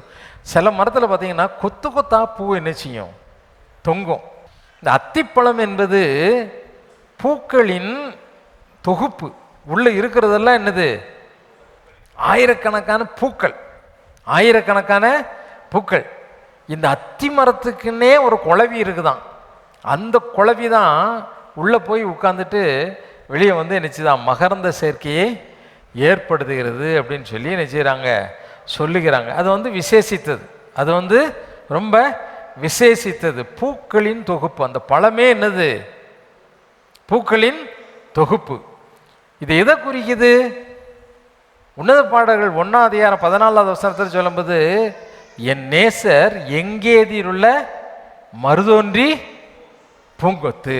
இப்போ இந்த அத்திப்பழம் எதை குறிக்கிறது என்று சொன்னால், தேவன் நம்மோடு கூட வாசம் பண்ணி நம்முடைய வாழ்க்கையை மலரச் செய்யக்கூடிய ஒரு காரியத்தை என்ன செய்து குறிக்கிறது. மலரச் செய்யக்கூடிய ஒரு வாழ்க்கை என்ன செய்து குறிக்கிறது. ஆகவே தான் அந்த அத்தி மரத்தை கொண்டு அங்கே நட்டு விசேஷித்த மரம். நம்மெல்லாம் யாரு? திராட்சை செடியா அத்தி மரமா? அத்தி மரத்தை கொஞ்சம் வாஸ்து பார்த்தேன். பைபிளில் நிறைய அத்தி மரம் இருக்குது. அத்தி மரங்களை வாஸ்து பார்க்கும்போது கொஞ்சம் விசேஷமாக இருந்தது. அத்தி மரத்துக்கு விசேஷத்துவம் அங்கே நினைச்சிருக்கிறார், கொடுத்துருக்கிறார். அத்தி மரத்தின் காய்கள், அந்த பழமானது மற்றவர்களுக்கு பிரயோஜனம் உள்ளதாய் மாற வேண்டுமானால் நேசராய் அந்த நேசர் என்ன செய்யணும்? வாசம் பண்ணணும். அந்த மரத்தில் என்ன செய்யணும்? வாசம் பண்ணணும். என்றைக்கு நீ நாட்டப்பட்டாயோ, தேவனுடைய திருச்சபையில் அவருடைய பிள்ளையாய் அவரால் தெரிந்தெடுக்கப்பட்டு கொண்டு நாட்டப்பட்டாயோ, அவர் சும்மா விடலை.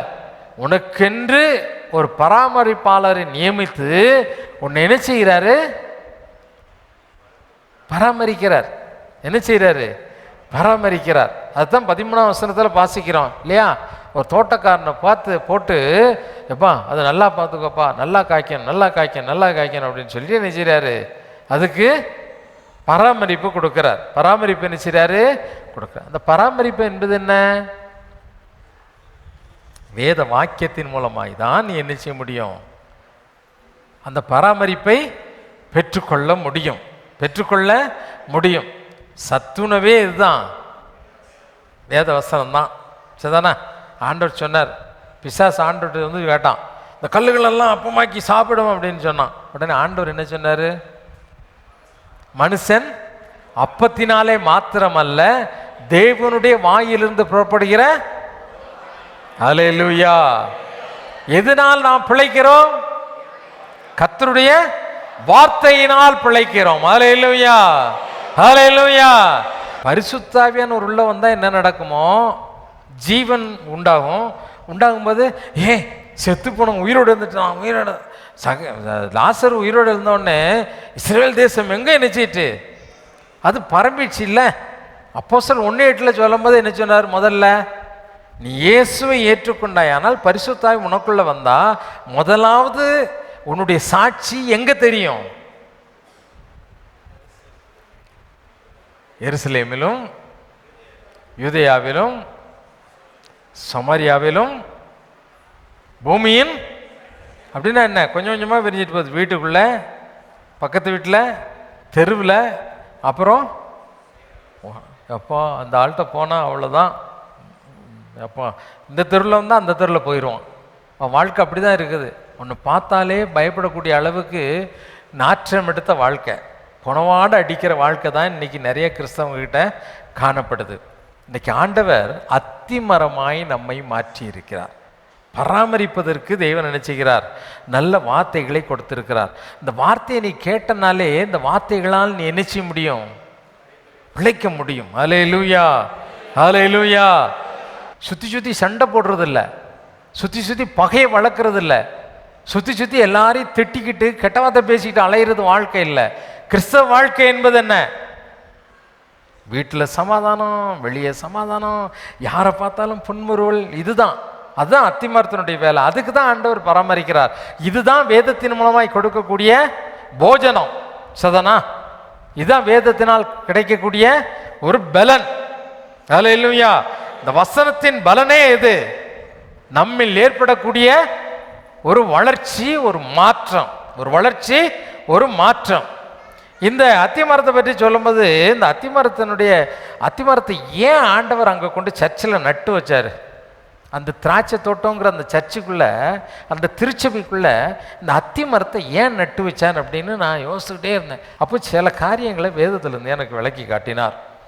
அத்திமரம் வேதத்தில் வாசிக்கும் பொழுது முதலாவது ஒரு அத்திமரம் பாருங்க. மார்க் எழுதின சுவிசேஷம் 11ஆம் அதிகாரம் 13வது வசனத்தை வாசி கேட்போமா? மார்க்கு 11ஆம் அதிகாரம் 13வது வசனத்தை வாசி கேட்போமா? 11ஆம் அதிகாரம் 13வது வசனம். அப்பொழுது இலைகள் உள்ள ஒரு அத்திமரத்தை தூரத்திலே கண்டு அதில் ஏதாகிலும் அகப்படுமோ என்று பார்க்க வந்தார். ஆமா, அதில் ஏதாகிலும் அகப்படுமோ என்று பார்க்க வந்தார். அத்தி பழ காலமாய் இராதபடியினால் அவர் அதனிடத்தில் வந்தபொழுது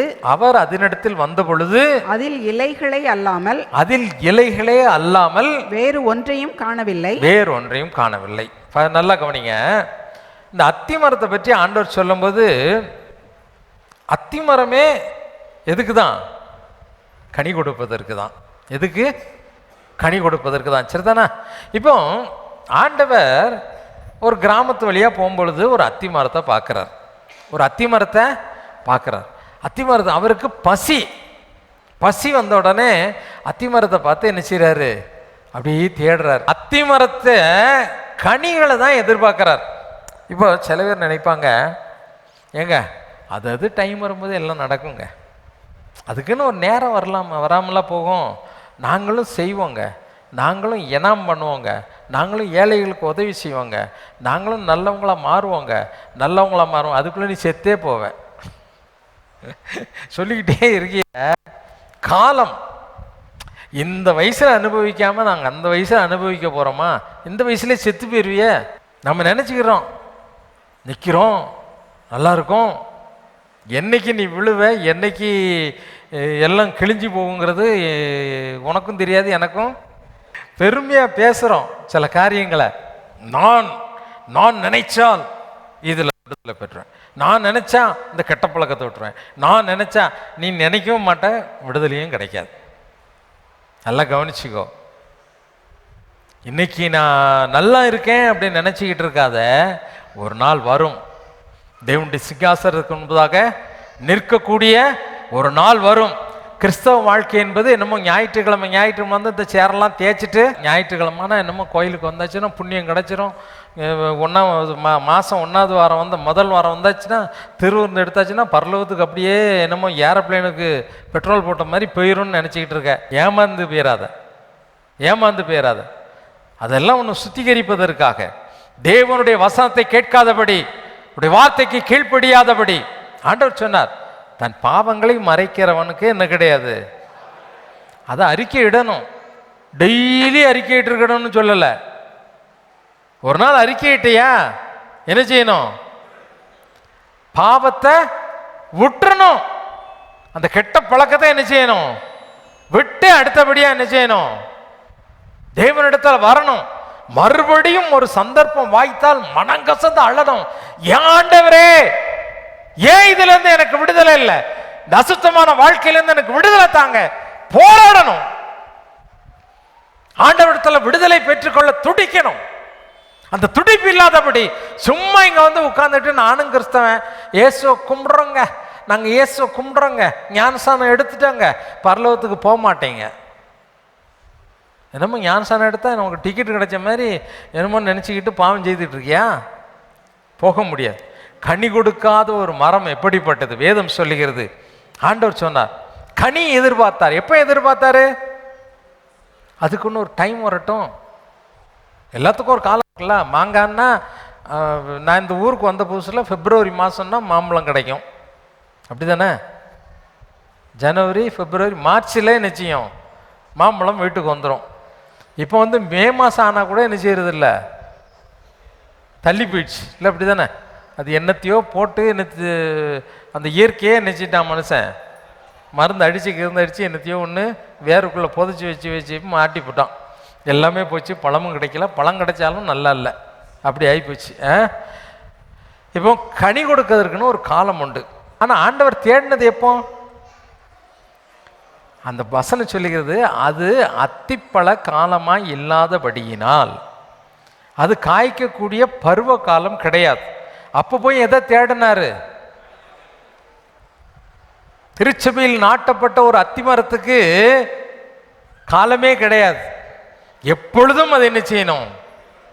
ஆமா, வேதம் தான் தப்பாமல் கனி கொடுக்கிறது. அது நதியோரமாய் நடப்பட்டு அது எப்படி இருக்குமா? தப்பாமல் கனி கொடுக்கிறது. எப்போ பார்த்தாலும் அது என்ன செய்யும்? எப்போ பார்த்தாலும் பறித்து சாப்பிடலாம்.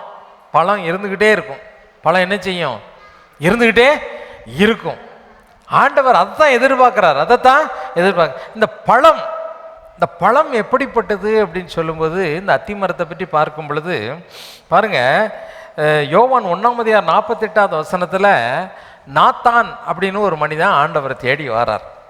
ஆண்டவரை தேடி வரும் பொழுது அவர் எங்கே இருந்தார்? அவரை பற்றி சொல்லும் பொழுது, கபடற்ற உத்தம இஸ்ரவேலன். கபடற்ற உத்தம இஸ்ரவேல், கபடம் இல்லாதவன். கபடம் யாரை பற்றியும் சூதுவாது தெரியாது. உன்னை கெடுக்க வரவனே வந்தால் கூட இவங்க நம்மளை கெடுக்க தான் வராங்கங்கிற அறிவு கூட அவனுக்கு இல்லாத அளவுக்கு எப்படிப்பட்ட மனுஷன்? கபடத்தவன்னு சொல்லுவாங்கல்ல, கபடம் இல்லாத ஒரு உத்தம இஸ்ரவேலன். அவனை அப்படி ஒரு உத்தம இஸ்ரவேலனா ஏன் ஆண்டவர் கண்டார் என்று சொன்னா, அதுக்கு காரணம் என்ன? யோவான் 1:48 வசனத்தை வாசி கேட்போமா? அதற்கு நாத்தான்வேல், நீர் என்னை எப்படி அறிவீர் என்றான். நீர் எப்படி என்னை எப்படி அறிவீர் என்றான். இயேசு அவனை நோக்கி, பிலிப்பு உன்னை அழைக்கிறதற்கு முன்னே நீ அத்தி மரத்தின் கீழ் இருக்கும்போது உன்னை கண்டேன் என்றார். நீ அத்தி மரத்தின் கீழ் இருக்கும்போதே உன்னை கண்டேன். அத்தி மரத்தின் கீழே என்னையா வேலை? இளைப்பாறுதல் தேடி இருந்திருப்பார், இல்லை? அப்படிதானே? எப்படி இருந்தார்? எதுக்காக இருந்திருப்பாரு? இளைப்பாறுதல் தேடி என்ன செய்திருப்பாரு? இருந்திருப்பார். இப்போ அத்திமரத்தின் கீழ் இளைப்பாறுகிறது. நிறைய மரம் இருக்குது. தென்னை மரத்துக்கு கீழே, பனை மரத்துக்கு கீழே போய் படுப்போமா? படுக்க மாட்டோம். ஏன் படுக்க மாட்டோம்? ஒரு சின்ன தேங்காய் புட்டு விழுந்தா கூட என்ன செய்யும்? மண்டை என்ன செய்யும்? பொழந்துரும். அத்திமரம் என்னது? இளைப்பாறுதல் கொடுக்கக்கூடிய ஒரு மரம். அப்போ இந்த நாத்தான்வேல் இயேசுவிடத்தில் வருவதற்கு முன்பதாகவே அவன் எங்கே இளைப்பாறுதல் அடைந்தான் என்று சொன்னா, தேவனால் தெரிந்தெடுக்கப்பட்ட, தேவனால் நடப்பட்ட ஒரு அத்திமரத்தின் கீழ் அவன் என்ன செய்தான்? இளைப்பாறுதலை கண்டடைந்தான். முதலாவது, தேவனுடைய ஜனங்கள் மத்தியிலே இளைப்பாறுதல் தேடுகிற ஒரு மனிதனை தான் தேவன் தேடுகிறார். அவனை தான் கபடற்ற உத்தம இஸ்ரவேலன் அப்படின்னு சொல்லி நினைச்சிதாரு. அங்கே சாராயம் குடிக்கிற இடத்துலையும், கெட்டவார்த்தை பேசுகிற இடத்துலையும், புறம் பேசுகிற இடத்துலையும் வேசித்தனமும் உபச்சாரமும் விளைந்து மலிந்து கிடக்கக்கூடிய இடத்துலையும் இருக்கக்கூடிய உன்னை அல்ல, சமாதானத்தை தேடக்கூடிய இடத்துல எங்கே எனக்கு சமாதானம் கிடைக்கும், எங்கே எனக்கு மகிழ்ச்சி கிடைக்கும், உண்மையான மகிழ்ச்சி எங்கே கிடைக்கும் என்று தேடி அலையக்கூடிய ஜனங்களை தேவன் தேர்ந்தெடுக்கார். தேவன் தேர்ந்தெடுக்கக்கூடிய அந்த உண்மையான மகிழ்ச்சி எங்கே கிடைக்கும்னு நினைக்கிறீங்க? ஆண்டவர் சொல்லும்போது லூக்கா எழுதின சுவிசேஷம் 10:5 தம்முடைய சீசர்களை ஊழியத்துக்கு அனுப்புகிறார் ஆண்டவர். ஊழியத்துக்கு அனுப்பும்போது 10:5 என்ன சொல்கிறாரு? ஒரு வீட்டுக்குள்ளே பிரவேசிக்கும் பொழுது அந்த வீட்டுக்கு சமாதானம்னு சொல்லுங்க. ஆங்கிலத்தில் பீஸ். அந்த வீட்டுக்கு என்ன உண்டாகட்டும்? ஒரு சமாதானம் வரட்டும் அப்படின்னு சொல்லுங்க. சமாதானத்துக்கு காரணமான மனிதன் அந்த வீட்டில் இருந்தால் அவங்களுக்கு கண்டிப்பாக என்ன உண்டாகும்? சமாதானம் உண்டாகும். அப்போ ஒரு சீசன் ஆண்டவர் ஏற்றுக்கொண்டவர்கள் எல்லாருமே நம்ம எல்லாரும் யார் தான்? ஏன்னா ஆண்டவர் உலகமெங்கும் போய் சர்வ சிருஷ்டிக்கும் பிதா குமாரன் பரிசுத்த ஆவியின் நாமத்தினால ஞானஸ்நானம் கொடுத்து அவர்களை என்ன ஆக்குங்க? சீசர்கள் ஆக்குங்கன்னு தான் சொன்னார். இன்னைக்கு நம்மெல்லாம் யாரு? ஆண்டவருடைய சீசர்கள். சரிதானா? இந்த சீசர்களுக்கு ஆண்டவர் கட்டளை கொடுக்கும்போது என்ன கட்டளை கொடுத்தாரு? நீ போய் ஒரு வீட்டுக்குள்ளே போகும்போது அங்கே என்ன செய்யி? சமாதானத்தை சொல்லு. அந்த வீட்டுக்கு என்ன உண்டாகட்டும்? சமாதானம் உண்டாகட்டும். இன்னைக்கு ஒன்றை எடுத்துக்கோயேன். நீ ஒரு வீட்டுக்குள்ளே போனன்னா என்ன ஆகுதுன்னு தெரியுமா உனக்கு? அந்த வீடு ஒன்றா இருந்த வீடு 2,000. அது 2 இருந்ததுன்னா என்ன செய்யும்? வேலையே அதுதான். இன்னைக்கு நிறைய கிறிஸ்தவங்க வேலை என்ன தெரியுமா? இவனை பற்றி அங்கே சொல்கிறது, அங்கே பற்றி இங்கே சொல்கிறது. ஒரு வீட்டுக்குள்ளே போயிட்டான்னா அந்த வீட்டை அப்படியே உடைச்சி குட்டிச்சோரம் ஆக்கிட்டு போயிடுவான். நீ சீசனா? உன்னால மற்றவர்களுக்கு சமாதானம் உண்டாகுதா அல்லது உன்னால ஒரு குடும்பம் உடைஞ்சி சுக்குநூறு ஆகுதா? நீ அத்திமரமாய் தேவனிடத்துல நீ ஒன்று ஒப்பு கொடுத்து ஆண்டவரே திருச்சபையில் என்ன ஒரு அத்திமரமாக நாட்டுங்கன்னு சொன்னா அதுக்கு முதல் தகுதி என்ன தெரியுமா? அந்த அத்திமரத்துக்கு என்ன தகுதி? என்ன தகுதி? மற்றவர்களுக்கு ஆறுதல் கொடுக்கக்கூடிய ஒரு மனிதனாய் நீ என்ன செய்யணும்? மனுஷியாய் நீ என்ன செய்யணும்? மாறணும். ஒரு வீட்டுக்குள்ளே போனால் இருக்கிற நெருப்பில் இன்னும் கொஞ்சம் பெட்ரோல் ஊற்றுற ஆளாக என்ன செய்யக்கூடாது? இருக்கணும். சரி விட்டு தள்ளுங்க, ஜெபம் பண்ணுவாங்க, ஆண்டவர் விடுதலை கொடுப்பாருங்க, கவலைப்படாதீங்க, அவங்களும் மாறுவாங்க அப்படின்னு சொல்கிறத விட்டுட்டு அவன் அப்படி தான். அன்னைக்கே நான் பார்த்தேன், நான் நினச்சேன் அதே மாதிரி உன் மருமக பண்ணிட்டா பார்த்தியா, ஜாக்கிரதையாக இருந்துக்கோ, கெட்டு போயிடுவ, தனியாக வச்சிரு, எல்லாத்தையும் தூக்கி சொத்தெல்லாம் எழுதி கொடுத்துட போகிறீங்க. ஆலோசனை யார் கொடுக்குறது? சகுனி வேலை பண்ணுறது தான் கிறிஸ்தவனுக்கு வேலை. இன்னைக்கு அடுத்த வீடுகளை பிரித்து குட்டிச்சோறாக்கி நாசமாக்கி அவன் பிரித்து போயிட்டான்னா சந்தோஷம். நினச்சேன் அவங்க இப்படி போவாங்கன்னு நினச்சேன், நாசமாக போட்டோம். அதில் ஒரு சந்தோஷம். ஐயா நீ அத்திமரம் கிடையாது, நீ கனி கொடுக்கவும் முடியாது. நாத்தான்வேல் அத்திமரத்தின் கீழ் இருக்கும் பொழுது தேவன் அதை தெரிந்து கொண்டார். அங்கதான் இளைப்பாறுதல் கிடைச்சது நாத்தான்வேலுக்கு. இளைப்பாறுதல் கிடைத்த மனிதனை தேவன் என்ன செய்தார்? தெரிந்து கொண்டார். அல்லேலூயா, அல்லேலூயா. வீட்டுக்குள்ள சமாதானத்தை உண்டாக்குவதற்கு முதல் காரணம் என்னது? நீ கர்த்தருக்குள் பலப்பட வேண்டும். அவரிடத்துல ஆண்டவர் கேட்கணும், ஆண்டவரே அந்த வீட்டுக்கு சமாதானத்தை உண்டாக்கும், அந்த வீட்டுக்கு மகிழ்ச்சி உண்டாக்கும், அந்த வீட்டுக்கு சுகம் உண்டாகட்டும், அந்த வீட்டில் ஆசீர்வாதம் உண்டாகட்டும், அவங்க குறைந்து போகக்கூடாது. இன்னைக்கு நிறைய பேர் நினச்சிட்டு இருக்காங்க கிறிஸ்தவன்னா என்னமோ மற்றவங்களிலிருந்து பிரிந்து வாழுகிற. எதில் நீ பிரிஞ்சு வாழ்ற? இயேசுவின் குணாதிசயங்களை பிரதிபலிப்பதில் தான் நீ பிரிஞ்சு வாழணுமே ஒழிய உடைய கலாச்சாரத்தில் பிரிந்து வாழ்வது யாருக்கு பிரியம் கிடையாது? ஆண்டவருக்கு பிரியம் கிடையாது. உன்னுடைய கிராமத்தில் என்ன கலாச்சாரம் உண்டோ அந்த கலாச்சாரத்துக்கு ஒன்றிய வாழ்க்கை தான் தேவனுடைய பிள்ளைகளுடைய வாழ்க்கை. தேவனுடைய ஆமா, நீ போற இடத்துல என்ன உண்டாகணும்? சமாதானம் உண்டாகணும், சமாதானம் உண்டாகணும். அதைத்தான் ஆண்டவர் சொன்னார். நீ எந்த வீட்டுக்குள்ள போறியோ அங்க என்ன உண்டாகணும்? சமாதானம் உண்டாகும். ஒருவேளை அவன் ஏற்றுக்கொள்ளலையா, விட்டுரு. உன்னுடைய சமாதானம் என்ன செய்யும்? அது ரிட்டர்ன் ஆகி யாருக்கு வந்துடும்? உனக்கு இன்னும் அதிக சமாதானம் என்ன செய்யும்? இருக்கும். இன்னும் அதிக சமாதானம் உனக்கு, உன் சமாதானம் பெருகிக்கிட்டே போகும். அப்படிதான் சொன்னார். அதுதான் ஆண்டவருடைய ஆசீர்வாதம். ரெண்டாவது பாருங்க, இளைப்பாறுதல் கொடுப்பது மட்டும் அந்த அத்திமரத்தினுடைய வேலை இல்லை.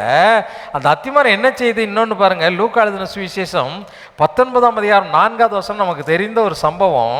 வாசி கேட்போமா? லூக்கா 19ஆம் அதிகாரம் 4வது வசனம். இயேசு போகும் வழியிலே முன்னாக ஓடி இயேசுவை பார்க்கும்படி ஒரு காட்டு அத்திமரத்தில் ஏறினான். ஆமா, ஒரு காட்டு அத்திமரத்தில் ஏறினான். நல்லா கவனிங்க. அத்திமரம் என்பது அது என்னது? இயேசுவை பார்க்கறதுக்கு நிறைய பேர் பிரயாசப்படுறாங்க. இயேசுவை பார்க்கறதுக்கு பிரயாசப்படுறாங்க. இயேசுவை காட்டுங்க, இயேசுவை காட்டுங்க, இயேசுவை காட்டுங்க. இயேசாமி இருக்க காலங்களே அந்த இயேசுவை காண வேண்டும் அப்படின்னு புரஜாதிகள் என்ன செய்தாங்களாம்? கேட்டாங்களாம். இல்லை அப்படி தானே? இன்னைக்கு அநேகருடைய வாஞ்சை இயேசுவை காண வேண்டும், அந்த தெய்வத்தை காண வேண்டும், உண்மையான தெய்வத்தை காண வேண்டும், அந்த அன்புள்ள தெய்வத்தை காண வேண்டும். அந்த இயேசுவை எப்படி காட்டுகிறோம்? எப்படி நாம் காட்டுகிறோம்? இயேசுவை எப்படியா காட்டணும்? இயேசுவை பார்க்க பிரயாசப்படுறாங்க.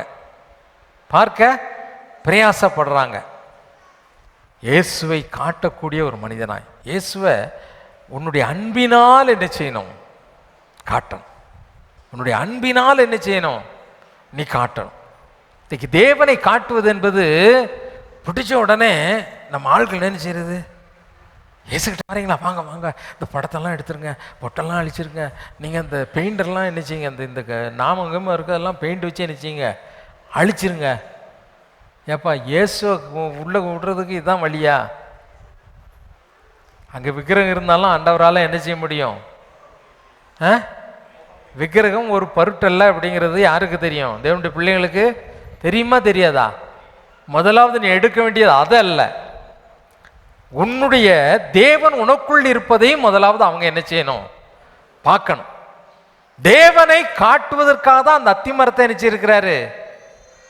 நினைச்சிருக்கிறாரு. ஆமா, அன்னைக்கு அந்தியோகியாவில் கிறிஸ்தவர்களுக்கு அப்பெல்லாம் கிறிஸ்தவர்கள்ங்கிற பெயரே கிடையாது. முதல்ல கிறிஸ்தவர்கள்ன்ற பெயரே எங்கே தான் வந்துச்சுதான்?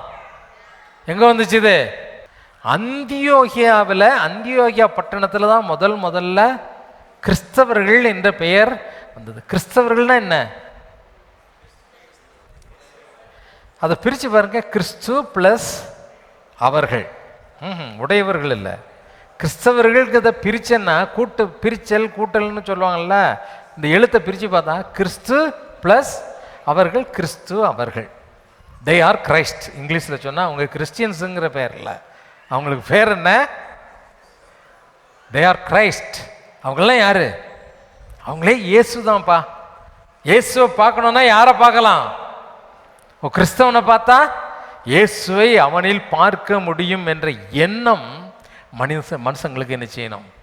வரணும். மனுஷங்களுக்கு என்ன செய்யணும்? வரணும். அவன் வீட்டை பார்த்தாலே பக்கத்தில் வர்றதுக்கே பயப்படுறான். ஏன்? எப்போ பாரு சட்டிப்பான ஒரு சட்டையும் சண்டையும் சத்தமும் கெட்டவாத பேசுகிற சத்தமும் தான் கேட்குது.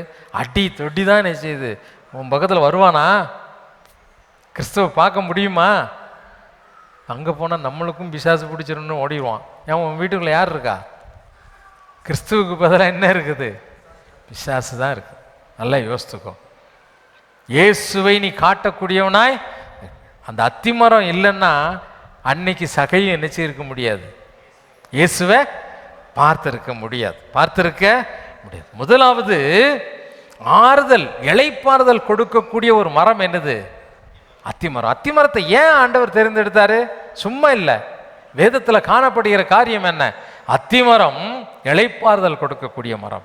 ரெண்டாவது, இயேசுவை காண உதவி செய்யக்கூடிய மரம்.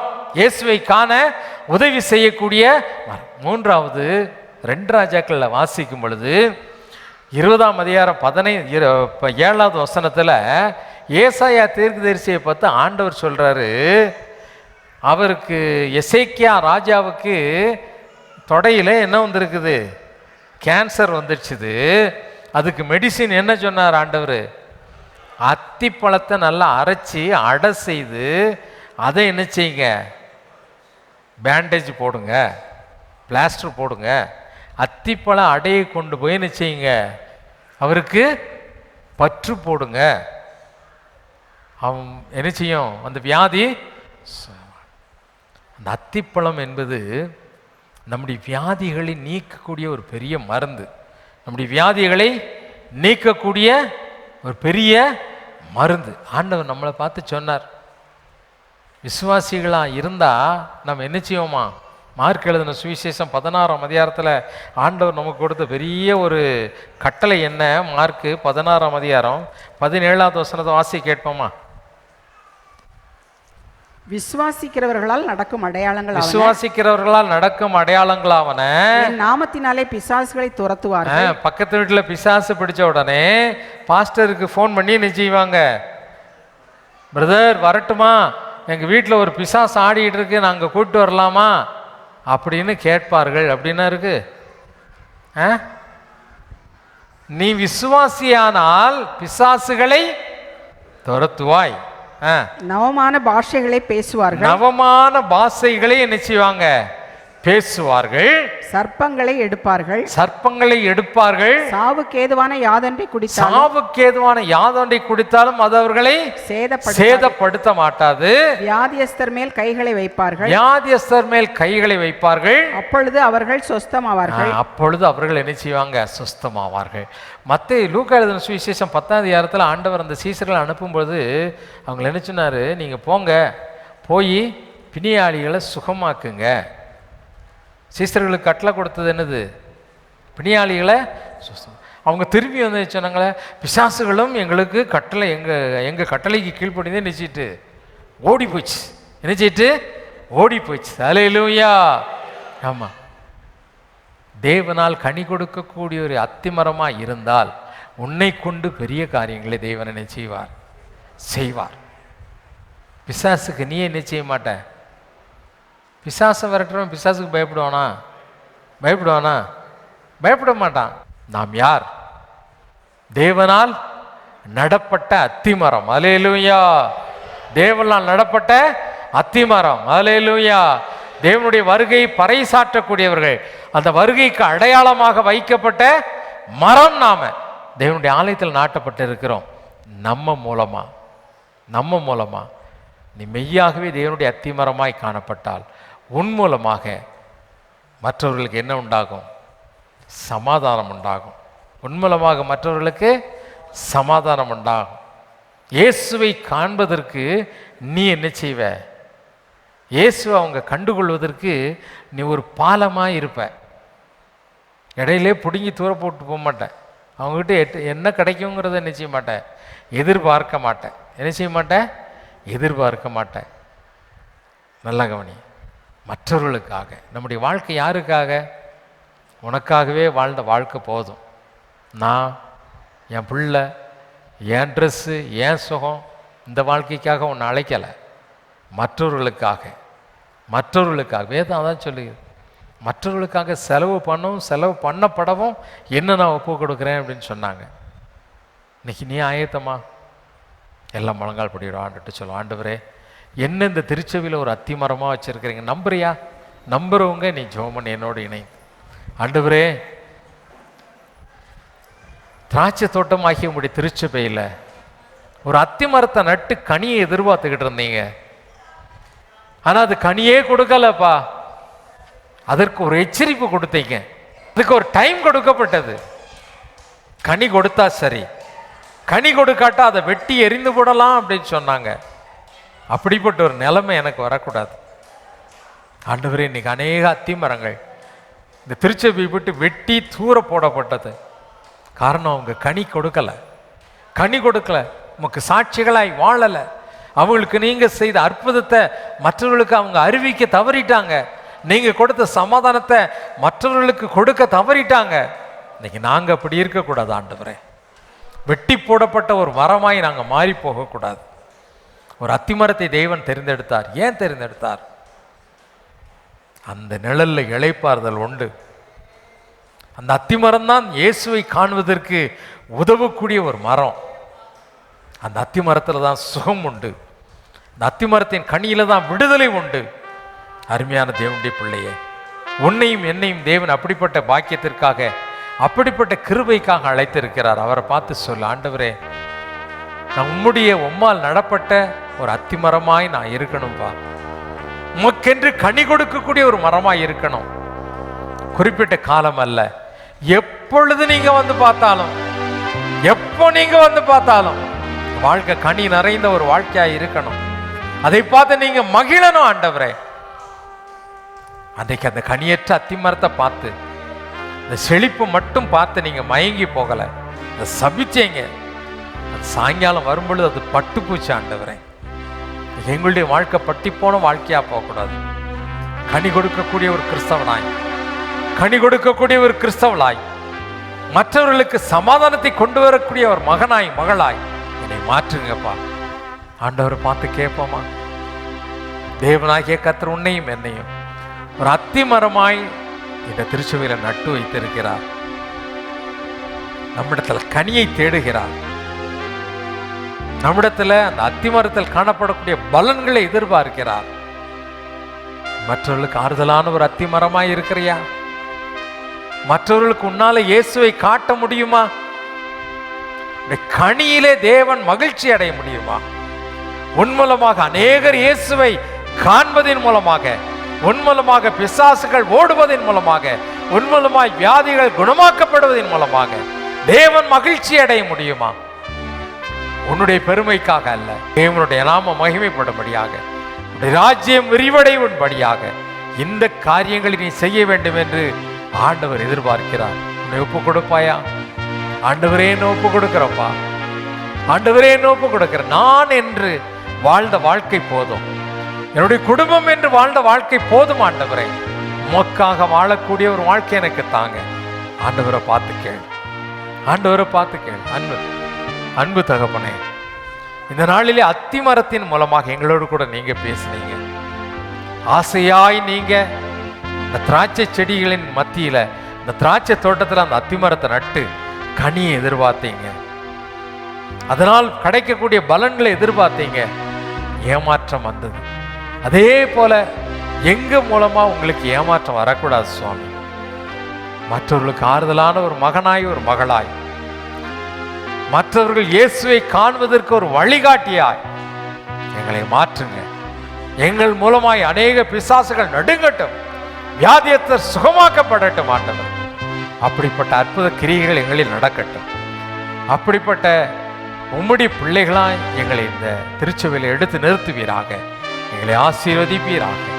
இயேசுவின் நாமத்தில் ஜெபிக்கிறேன் பிதாவே, ஆமேன், ஆமேன்.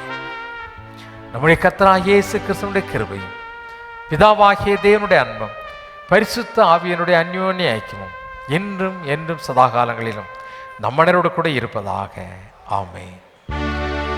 தேவ ஆசீர்வாதத்தோடு அடியாரை அனுப்போம். வார்த்தை என்னும் அப்பத்தாலே போஷித்து வளர்ப்பியும், இப்போதும் மை தேடி வந்து மனதார போற்றினோம். மோட்சலோகத்தில் கழித்து உம்மை வாழ்த்தி தொழுவோம். ஆமென். என் ஆத்துமாவே கர்த்தரை ஸ்தோத்திரி, என் முழு உள்ளமையருடைய பரிசுத்த நாமத்தை ஸ்தோத்திரி. ஆத்துமாவே கர்த்தரை ஸ்தோத்திரி, கர்த்தர் செய்த சகல உபகாரங்களை மறவாதே. ஆமென், ஆமென். ஹல்லேலூயா, ஹல்லேலூயா, ஹல்லேலூயா. God bless you. Amen.